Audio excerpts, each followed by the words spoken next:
Baik, selamat pagi, siang, sore, ataupun malam teman-teman semua dan Pak Amin. Kami dari kelompok 1 ingin mempresentasikan, tugas akhir semester yaitu PSAK 72, 46, 73, dan 25.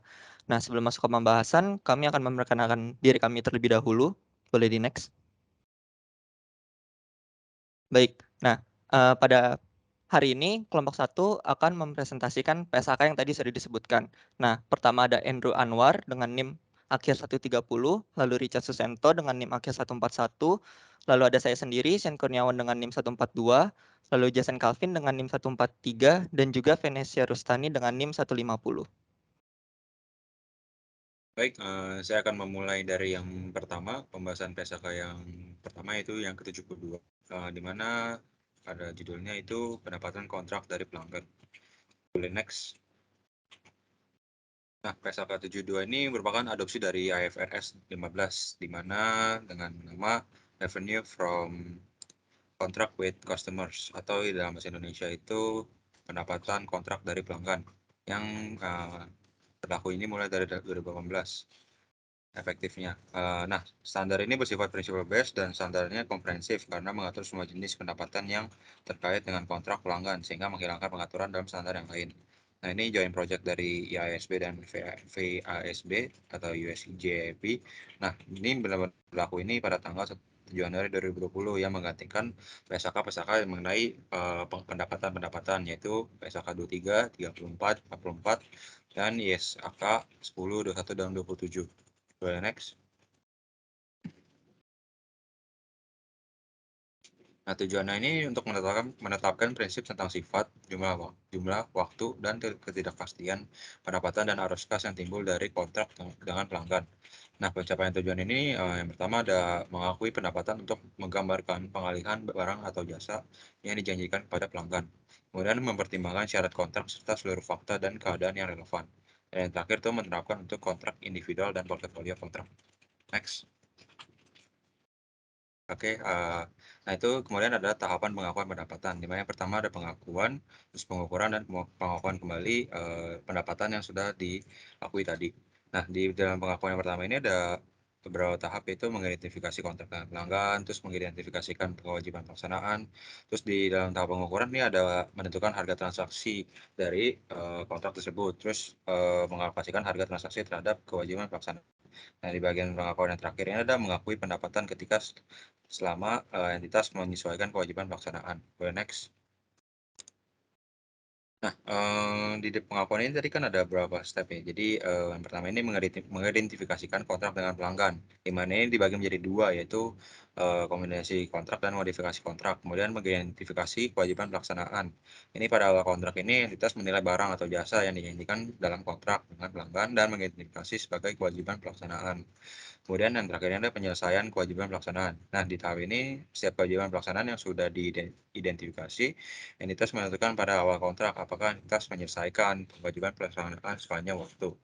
Boleh next. Nah, di tahapan yang kedua ini pengukuran, di mana di pengukuran ini menentukan harga transaksi, ya, dalam arti jumlah imbalan yang diperkirakan menjadi hak entitas dalam pertukaran untuk mengalihkan barang atau jasa yang dijanjikan kepada pelanggan. Nah, ini tidak termasuk jumlah yang ditagih atas nama pihak ketiga ya.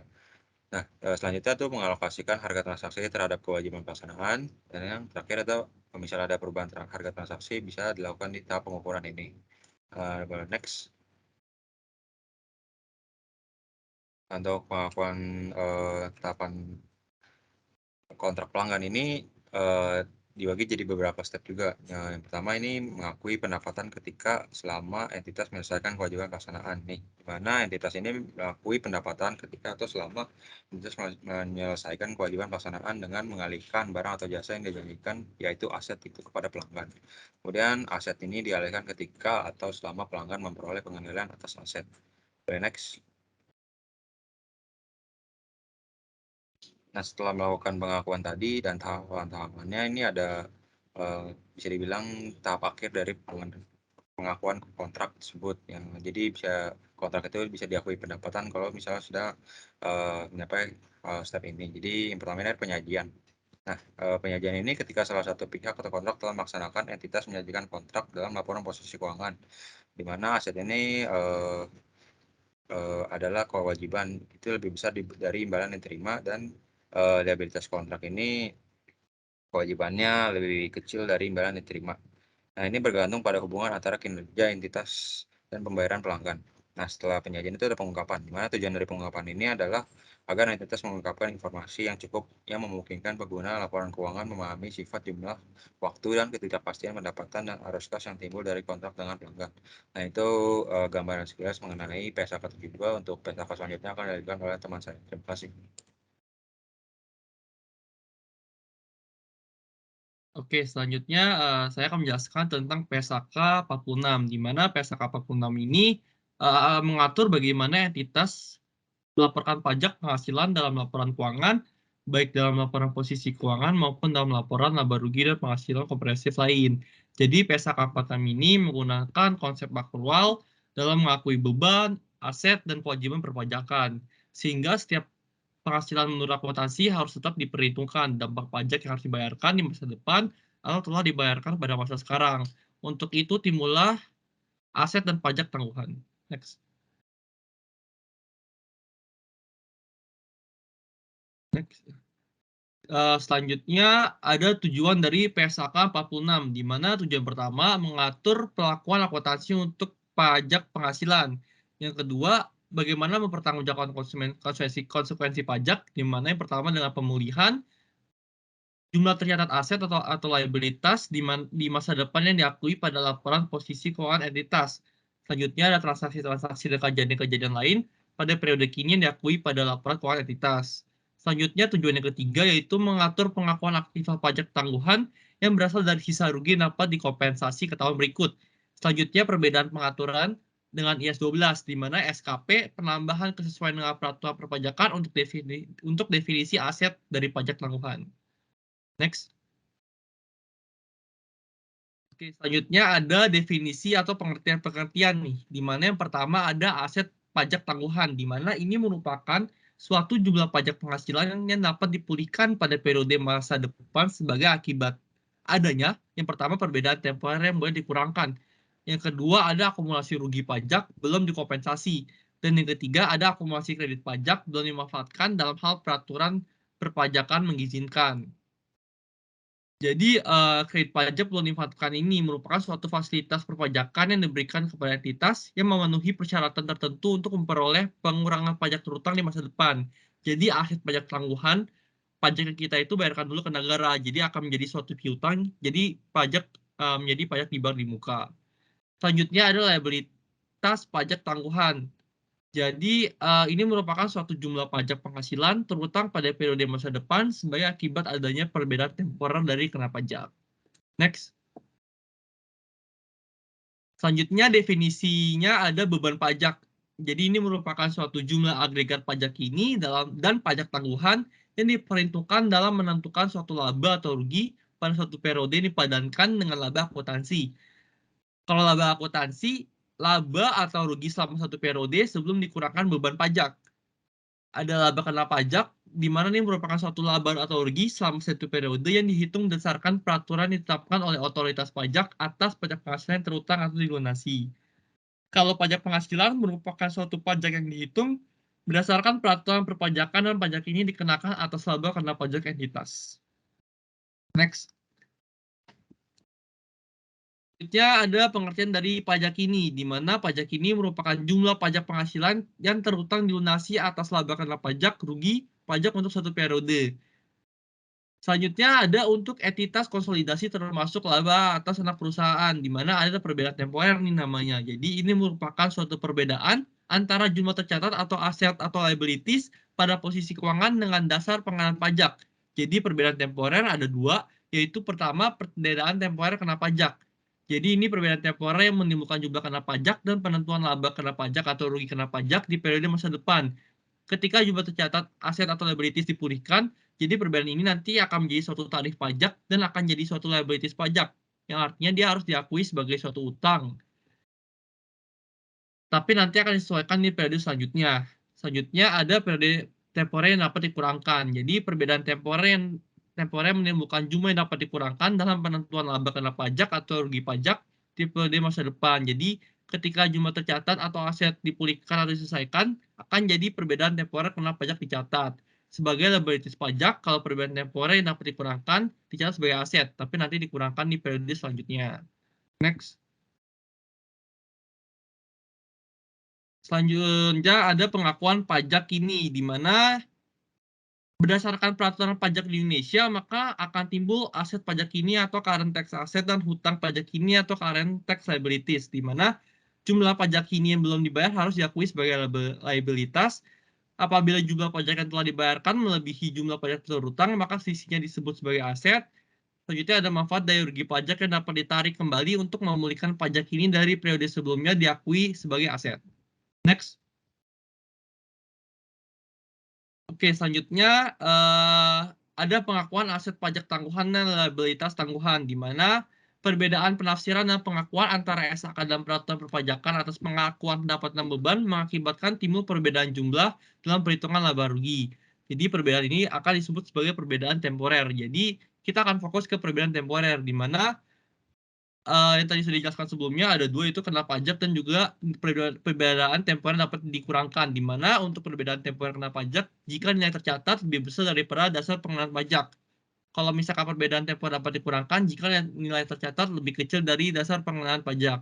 Jadi PSAK 46 ini menggunakan neraca atau balance sheet approach dalam penentuan timbulnya perbedaan temporer. Baik, selanjutnya akan dijelaskan ya teman saya. Terima kasih. Baik, terima kasih. Dan sekarang saya akan melanjutkan penjelasan tentang PSAK 73.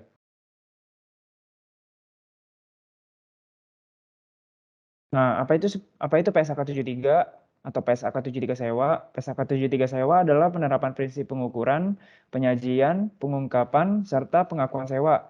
Tujuannya adalah untuk memastikan pihak sewa dan penyewa akan memberikan informasi secara relevan dan juga menjelaskan secara tepat dalam transaksi tersebut. Nah, PSAK 73 sewa ini sudah menggantikan beberapa standar, yaitu PSAK 30 yang mengatur tentang sewa, lalu ISAK 8 yang mengatur tentang perjanjian sewa, lalu IASAK 23 yang mengatur tentang sewa operasi atau insentif.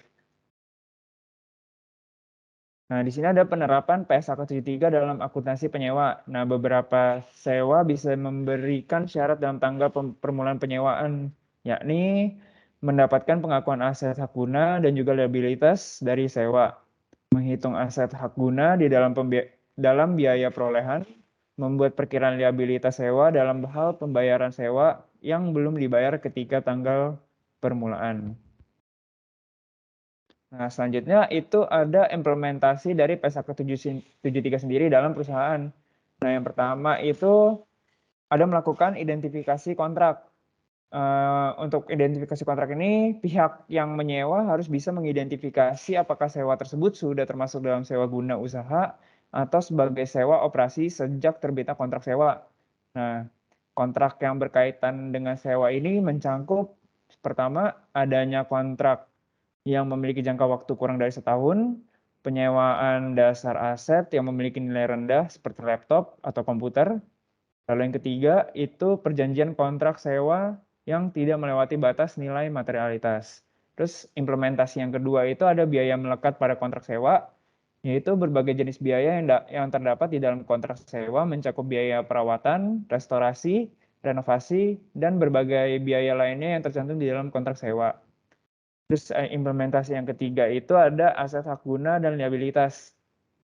Penerapan di dalam aset hak guna akan sama dengan pengukuran aset lainnya, yang mana liabilitas hak guna akan diukur sesuai dengan pengukuran liabilitas keuangan. Beberapa jenis aset hak guna tersebut adalah advance payment, biaya sewa, liabilitas sewa, biaya langsung awal, dan estimasi biaya restorasi yang dikurangkan dengan insentif sewa tersebut. Oke, baik. Sekarang saya akan melanjutkan. Pada kesempatan ini saya akan membahas mengenai PSAK 25, yaitu kebijakan akuntansi, perubahan estimasi akuntansi, dan kesalahannya. Boleh di next. Baik, nah pada PSAK 25 ini ada tujuannya penggunaan PSAK 25 ini, yaitu untuk menentukan kriteria dalam pemilihan dan perubahan kebijakan akuntansi, di mana dalam PSAK 25 ini perlakuan akuntansi dan pengungkapan atas perubahan kebijakan, perubahan estimasi, dan koreksi kesalahan. Nah, PSAK 25 ini juga efektif digunakan setelah tanggal 1 Januari 2011 yang menggantikan PSAK 25 tahun 1994. Boleh di next. Lalu ada kebijakan akuntansi. Nah, kebijakan akuntansi sendiri itu mempunyai arti berupa prinsip, dasar, konvensi, peraturan, dan praktik tertentu yang diterapkan oleh entitas dalam penyusunan dan penyajian laporan keuangan. Nah, kebijakan akuntansi ini akan mempengaruhi pengakuan, pengukuran, dan penyajian atas elemen seperti aset, liability, equity, pendapatan dan beban pada laporan keuangan. Boleh di next. Nah, kebijakan akuntansi di sini terbagi menjadi 3, yaitu pengakuan, pengukuran, dan penyajian.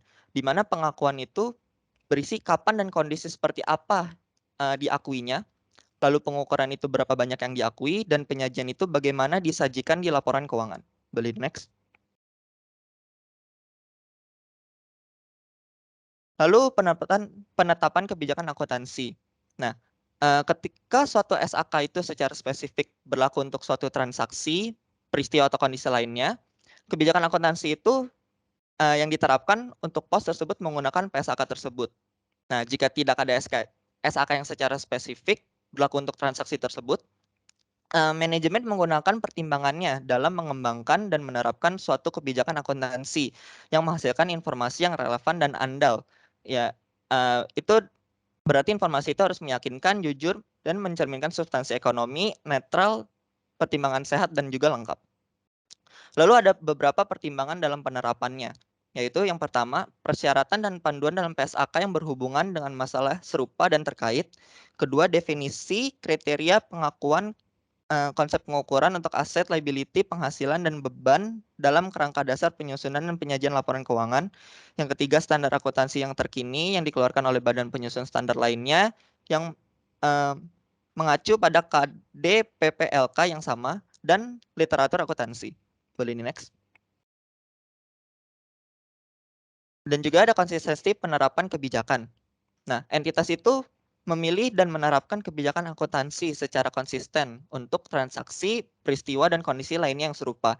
Nah, kecuali PSAK secara spesifik itu mengatur dan mengizinkan pengelompokan pos-pos dengan kebijakan akuntansi yang berbeda, yang merupakan hal yang tepat. Lalu, jika PSAK mengatur atau mengizinkan pengelompokan tersebut, maka kebijakan akuntansi yang tepat dipilih dan diterapkan secara konsisten untuk setiap kelompoknya. Oke, boleh di next. Demikian penjelasan dari saya dan akan dilanjutkan oleh teman saya. Baik, terima kasih Shen. Selanjutnya saya akan menjelaskan mengenai perubahan kebijakan akuntansi. Ada 2, yang pertama entitas mengubah suatu kebijakan akuntansi hanya jika perubahan tersebut dipersyaratkan oleh suatu PSAK atau menghasilkan laporan keuangan yang memberikan informasi yang andal dan lebih relevan tentang dampak transaksi, peristiwa atau kondisi lainnya terhadap posisi keuangan, kinerja keuangan, atau arus kas entitas. Kemudian yang kedua, pengguna perlu membandingkan laporan keuangan dari satu periode ke periode sehingga penerapan kebijakan yang konsisten diperlukan. Boleh di next.